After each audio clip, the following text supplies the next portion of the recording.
Camarera negra maltratada por multimillonario por no aceptar su propina. Lo que hace a continuación te dejará sin palabras. ¿Y si un solo acto de desafío pudiera romper la ilusión de poder que ha gobernado tu vida durante años? Camille Johnson se secó el sudor de la frente. Su delantal estaba manchado con el leve rastro de vino tinto de una copa derramada esa misma noche. A sus 30 años, el agotamiento no le era ajeno. Pero el turno de esa noche en Lucille, uno de los restaurantes de alta cocina más exclusivos de Manhattan, la había llevado al límite. Le dolían los pies en los zapatos desgastados que no podía permitirse reemplazar. Y su sonrisa, la que lucía para cada cliente, parecía a punto de quebrarse por la tensión. Pero Camille no podía darse el lujo de romperse. No con su hermano menor, Michael, dependiendo de ella para pagar la matrícula de la universidad comunitaria. No con su madre, Diane, luchando contra la diabetes y una afección cardíaca que requería medicamentos que apenas podían permitirse. La vida de Camille era un juego de niños.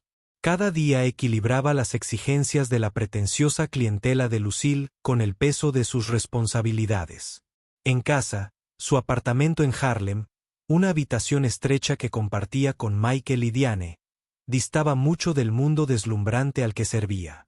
Las lámparas de araña del restaurante relucían, la mantelería relucía, y los clientes, vestidos con trajes y vestidos de diseñador, lanzaban dinero como si fuera confeti. Para ellos, Camille era invisible. Solo un par de manos más sirviendo su infusión de trufa, ya fuera rizado o borderaux vintage, pero ella lo veía todo. La arrogancia en sus ojos, la crueldad despreocupada en sus exigencias, la forma en que asumían que ella era inferior por su trabajo, su piel, su existencia. Esa noche, sin embargo, algo se sentía diferente. El aire era más denso. La sala se volvió más ruidosa con el tintineo de los tenedores y el murmullo de conversaciones presuntuosas. Camille se movía por el comedor, con la bandeja firme a pesar del caos mental. Michael había llamado antes, con la voz tensa. «Preocúpate, ha llegado otra factura del hospital y el estado de Diane está empeorando. El sueldo de Camille, incluso con las propinas, no lo cubriría». Apartó ese pensamiento, concentrándose en la mesa que estaba sirviendo, un grupo de ejecutivos tecnológicos. Su risa era aguda y teatral. Dot. A la cabecera de la mesa, estaba sentado Daniel Kensington, un nombre que incluso Camille reconocía. El multimillonario director ejecutivo de Kensington Tech, una empresa que dominaba las industrias de la inteligencia artificial y la ciberseguridad, era un cliente habitual de Lucille. Su presencia exigía atención. Su traje a medida, su voz autoritaria, la forma en que sus colegas escuchaban atentamente cada palabra que le decía a Camille. Él era solo otro cliente con derecho. Pero esta noche, sus ojos se posaron en ella demasiado tiempo, su sonrisa demasiado aguda. Otra ronda de bebidas. Daniel ladró, sin apenas mirarla. Y que sea rápido. Camila sintió, su rostro una máscara de profesionalismo. Por supuesto, señor. Se dio la vuelta, con la mandíbula apretada. Había lidiado con cosas peores que Daniel Kensington. Hombres como él prosperaban gracias al poder, haciendo sentir pequeños a los demás. Pero Camille había aprendido hacía mucho tiempo a mantener la cabeza alta, incluso cuando el mundo intentaba oprimirla. La noche avanzaba, y el restaurante bullía con su opulencia habitual. El turno de Camille estaba a punto de terminar cuando la mesa de Daniel se convirtió en el centro de atención. Sus colegas, envalentonados por el exceso de vino, se rieron más alto, atenuándose. Camille se acercó con la cuenta, con movimientos precisos y una sonrisa firme a pesar del dolor en el pecho. Colocó la carpeta encuadernada en cuero sobre la mesa, lista para retirarse cuando la mano de Daniel la detuvo. «Espera», dijo.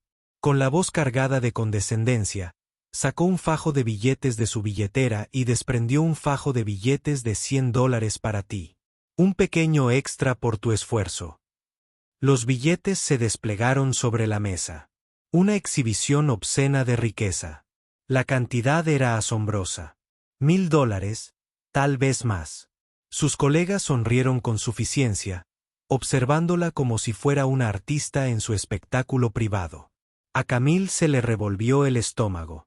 Sabía lo que era, no generosidad, sino un juego de poder, una prueba. Él esperaba que ella se enfadara, que le agradeciera. Efusivamente, que hiciera el papel de sirvienta agradecida. Ella sostuvo su mirada, sus ojos oscuros inflexibles. No, gracias, dijo, su voz baja pero firme. No, necesito tu caridad. La mesa quedó en silencio. La sonrisa de Daniel se congeló, sus ojos se entrecerraron. Disculpa, dije, no la necesito. El corazón de Camille latía con fuerza, pero se mantuvo firme. Años de tragarse. Su orgullo, de soportar desaires e insultos la habían llevado a este momento. No solo estaba rechazando su dinero. Se negaba a dejar que él definiera su valor. El rostro de Daniel se ensombreció. Su ego se hirió. Frente a sus compañeros. Me estás rechazando. Escupió, alzando la voz. ¿Sabes quién soy? ¿Crees que eres demasiado bueno para mi dinero? El comedor quedó en silencio. Las cabezas girando.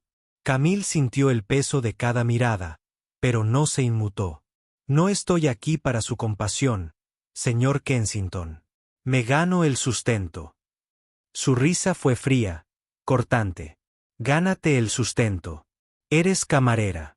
No eres nada sin. No le gusto a la gente. Se puso de pie, elevándose sobre ella. Su voz era un arma. Estás armando un escándalo, cariño. Te arrepentirás de esto. Las manos de Camille temblaban, pero su voz no temblaba. Lo único que lamento es haber perdido mi tiempo contigo. La sala se quedó sin aliento. El rostro de Daniel se contorsionó de furia. Pero, antes de que pudiera responder, Camille se dio la vuelta. Y se alejó. Con la cabeza alta, el corazón acelerado. No vio a la mujer, observándola desde una mesa de la esquina. Sus ojos, agudos por el interés. Sophie Kensington, la esposa concertada de Daniels, había presenciado todo el intercambio y vio algo en Camille que nadie más vio. Al día siguiente, Camille llegó a Lucille, esperando repercusiones. Su gerente, un hombre nervioso llamado Paul, ya le había advertido sobre molestar a invitados importantes. Pero en lugar de una reprimenda, encontró una nota deslizada debajo de su taquilla. Nos vemos en el Café Amore. 15 Sophie Kensington. El primer instinto de Camille fue la sospecha. Había oído hablar de Sophie, es supermodelo, filántropa y esposa de Daniel. Aunque corrían rumores sobre su tenso matrimonio. ¿Por qué alguien como Sophie querría conocerla? ¿Era esto otro juego? ¿Otra forma de humillarla? Pero la curiosidad y un atisbo de esperanza la impulsaron a ir. El Café Amore contrastaba marcadamente con Lucille Cousy. Sin pretensiones, con una iluminación cálida y el aroma a café recién hecho. Sophie estaba sentada en una mesa de la esquina, con una elegancia discreta, vestida con una blusa sencilla y vaqueros. Tenía unos 50 años, una belleza atemporal pero suavizada por el cansancio en la mirada. Cuando Camille se acercó, Sophie se puso de pie, ofreciéndole una sonrisa sincera. Gracias por venir, dijo Sophie, señalando el asiento frente a ella. Vi lo que pasó anoche. Estuvo extraordinaria, dijo Camille con recelo. No sé qué quiere, señora Kensington, pero no estoy aquí para ser su causa. La risa de Sophie fue suave, no burlona. No quiero una causa. Quiero una compañera para tomar un café. Sophie explicó sus iniciativas comunitarias centradas en la educación, la atención médica y el empoderamiento económico de los grupos marginados. Había estado observando a Camille, no solo anoche, sino durante semanas, notando su resiliencia, su fuerza silenciosa. Te enfrentaste a Daniel de una manera que yo nunca podría, admitió Sophie. Quiero que me ayudes a construir algo real, algo que importe, dudó Camille. El mundo de Sophie era ajeno, lleno de riqueza y privilegios que había resentido toda su vida. Pero había algo en la voz de Sophie, Bañe, en la sinceridad que resonaba. En contra de su buen juicio, Camille aceptó volver a reunirse para aprender más. Durante las siguientes semanas, Camille y Sophie comenzaron a trabajar juntas. Las iniciativas de Sophie eran ambiciosas: un centro comunitario en Harlem, becas para estudiantes de bajos recursos, una clínica de salud para familias sin seguro médico. Camille aportó su perspectiva, su conocimiento de las necesidades de la comunidad y su determinación inquebrantable. No era solo una consultora, era una fuerza que desafiaba las suposiciones de Sophie y presionaba por un cambio real. Mientras trabajaban, Camille aprendió más sobre el pasado de Sophie. Sophie había crecido en un pueblo pequeño. Su belleza, su boleto para salir de la pobreza. Pero su matrimonio con Daniel había sido una jaula de oro. Él la había controlado, la había disminuido, había usado su riqueza para mantenerla a raya. La filantropía de Sophie era su rebelión, su forma de reclamar su poder. Me quedé demasiado tiempo, confesó una noche, con la voz quebrada. Dejé que me hiciera sentir pequeña. Me recordaste lo que significa mantenerse firme. Camille quería confiar en Sophie, pero su propio pasado se lo dificultaba. Al crecer, se enfrentó a la discriminación a cada paso. Profesores que desestimaban su potencial, empleadores que la ignoraban, hombres que pensaban que su cuerpo era un derecho. El abuso de su padre le había dejado cicatrices, físicas y emocionales, que había enterrado profundamente. Rechazar la propina de Daniel no era solo una cuestión de orgullo. Se trataba de negarse a dejar que otro hombre la definiera. Una noche mientras trabajaban hasta tarde en la oficina de Sophie, Camille se sinceró. Me he pasado la vida demostrando que soy suficiente, dijo con voz temblorosa. Pero a veces no sé si yo misma lo creo. Sophie le tomó la mano. Eres suficiente, Camille. Más que suficiente, y no tienes que demostrárselo a nadie.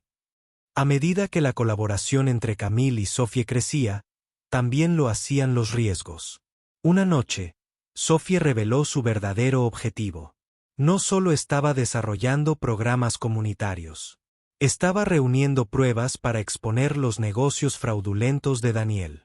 Kensington Tech había estado inflando las ganancias, evadiendo impuestos y explotando a las comunidades vulnerables durante años. Sophie había estado recopilando documentos discretamente, trabajando con denunciantes. Pero necesitaba a alguien como Camille, alguien con fuego, alguien sin miedo a ayudarla a sacar a la luz la verdad. Camille estaba atónita. Esto ya no se trataba solo de ella. Era sobre desmantelar un sistema que prosperaba gracias a la desigualdad, pero era peligroso. El alcance de Daniel era vasto, su influencia férrea. Si fracasaban, podría destruirlos a ambos. El plan era meticuloso. Sophie tenía contactos en los medios, pero necesitaban pruebas contundentes. Un SMO. Arma de fuego. Camille con ella. Un don para fijarse en los detalles. Lo encontró. Un libro de contabilidad oculto en la oficina de Daniel, descubierto durante un evento de catering en su ático. El libro detallaba cuentas en el extranjero, sobornos e informes falsificados. Fue suficiente para arruinarlo. Pero Daniel no era ajeno a todo. Había empezado a sospechar de las actividades de Sophie y tenía sus propios espías. Cuando se enteró de la implicación de Camille, contraatacó. Una noche, al salir del restaurante, un hombre de traje oscuro la abordó. Sus amenazas eran claras. Atrás o tu familia pagará. El miedo la invadió, pero también la determinación. Ya no luchaba solo por sí misma. Luchaba por Michael, por Diane, por cada persona que Daniel había destrozado. El enfrentamiento se produjo en una gala organizada por Kensington Tech, un evento deslumbrante al que asistió la élite neoyorquina. Sophie y Camille habían planeado filtrar el libro de contabilidad a un periodista esa noche, pero Daniel estaba listo. Mientras Camille se abría paso entre la multitud, sirviendo bebidas para mantener su tapadera, Daniel la acorraló, con voz grave y venenosa. «¿Crees que puedes acabar conmigo, Siseo? No eres nada, un don nadie». Camille sostuvo su mirada con voz firme. «No soy yo quien tiene miedo, Daniel. Tú eres el que se esconde». Antes de que él pudiera responder, Sophie subió al escenario, con una presencia imponente. Habló de integridad, de justicia. Y entonces, en un gesto que dejó atónitos a los presentes, reveló el contenido del libro de contabilidad. La multitud se quedó atónita mientras los periodistas se apresuraban a grabar sus palabras. El rostro de Daniel palideció, su imperio se desmoronaba en tiempo real.